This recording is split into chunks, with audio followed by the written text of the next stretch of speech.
Middle east इस समय एक बड़े कूटनीतिक मोड़ पर खड़ा है, जहां दशकों से दुश्मनी में उलझे इजराइल और लेबनान के बीच अब ऐतिहासिक शांति वार्ता शुरू होने की तैयारी है। लेकिन सवाल यह है कि क्या ये बातचीत वाकई स्थायी शांति ला पाएगी या सिर्फ एक अस्थायी विराम साबित होगी।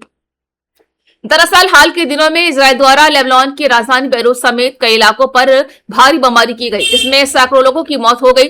और इसी के बाद अंतर्राष्ट्रीय दबाव, खासकर अमेरिका के राष्ट्रपति डोनाल्ड ट्रंप के हस्तक्षेप के चलते इजरायली प्रधानमंत्री बेंजामिन नेतन्याहू ने लेबनान के साथ सीधे बातचीत का ऐलान किया।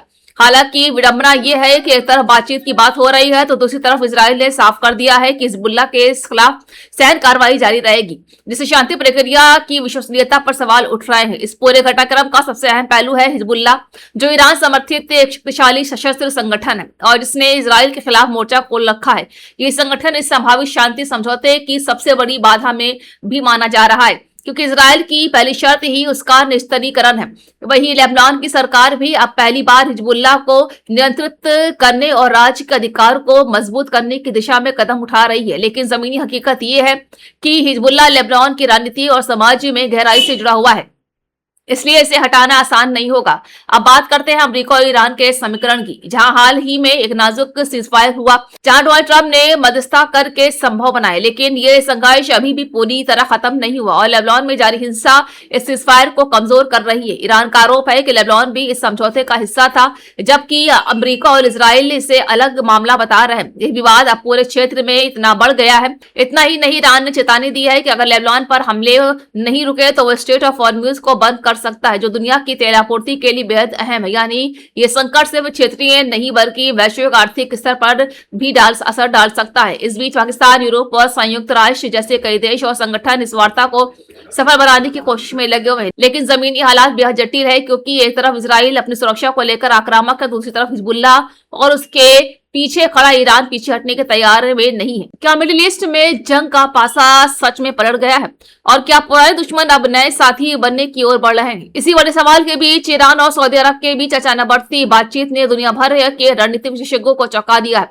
जहां ईरान के विदेश मंत्री अब्बास अरागची और सऊदी अरब के विदेश मंत्री फैसल बिन फरहान के बीच हुई बातचीत को सिर्फ एक औपचारिक कॉल नहीं बल्कि एक संभावित गेम चेंजर के रूप में देखा जा रहा है। दरअसल वर्षों तक एक दूसरे के खिलाफ प्रॉक्सी वॉर लड़ने वाले ये दोनों देश अब क्षेत्रीय स्थिरता के नाम पर एक साझा मंच की तलाश में दिख रहे हैं। इसके पीछे सबसे बड़ा कारण है अमेरिका ईरान के बीच बढ़ता तनाव, जो पूरे मिडिल ईस्ट को एक बड़े युद्ध के कगार पर ले आया है। इस पूरे समीकरण में सबसे अहम कड़ी है स्टेट ऑफ हॉर्मुज, जो दुनिया के लगभग 20% तेल सप्लाई का रास्ता है। और ईरान ने साफ संकेत दिया है कि अगर उसके खिलाफ सैन्य दबाव बढ़ता है तो वो जलडमरू मद को बंद कर सकता है, जिससे न सिर्फ वैश्विक अस्थिरता हिल सकती है बल्कि सऊदी अरब जैसे तेल निर्यातक देशों की भी चिंता बढ़ सकती है। यही वजह है कि रियाद अब टकराव की बजाय संतुलन की नीति अपनाता नजर आ रहा है।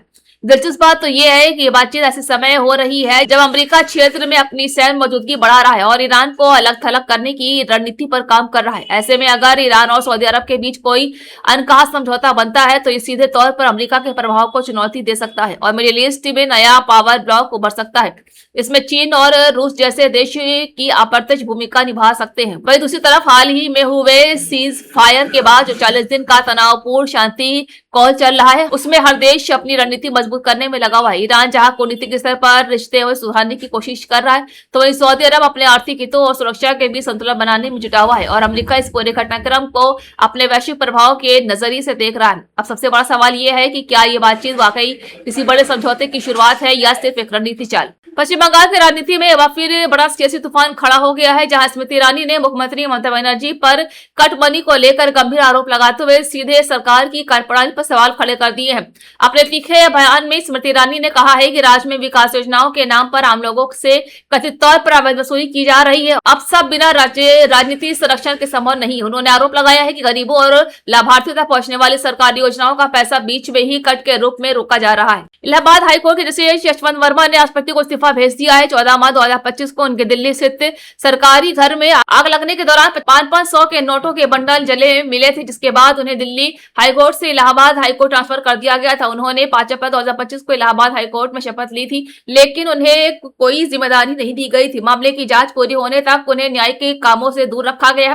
जस्टिस वर्मा ने 9 अप्रैल को इस्तीफा दिया था, लेकिन न्यूज एजेंसी ने अगले दिन यानी 10 अप्रैल को इसकी जानकारी दी। लखनऊ में जल विभाग की 2 पानी की टंकियों से गंदा और बदबूदार पानी आ रहा है। लोगों के घरों में टोटियों से पक्षियों के पंख भी मिल रहे हैं। शिकायत यह है कि पानी में अंडे जैसी गंध भी आती है। जहालीगंज और जानकीपुरम के ब्लॉक में ये समस्या कई महीनों से है। इससे 20,000 से ज्यादा लोग प्रभावित हैं। स्थानीय लोगों ने इसकी शिकायत पार्षद सहित कई बार जनसुनवाई पोर्टल पर भी की है, लेकिन कोई सुनवाई नहीं हो रही है। अलीगंज के पार्षद पृथ्वी गुप्ता ने लोगों को बताया है कि टंकी पर बिजली गिर गई थी, जिससे वो टूट गई है, इसे बनवा दिया जाएगा। वहीं राजाजीपुरम के पार्षद गौरी सावरिया ने कहा है कि नगर निगम के अधिकारी शिकायत नहीं सुनते हैं।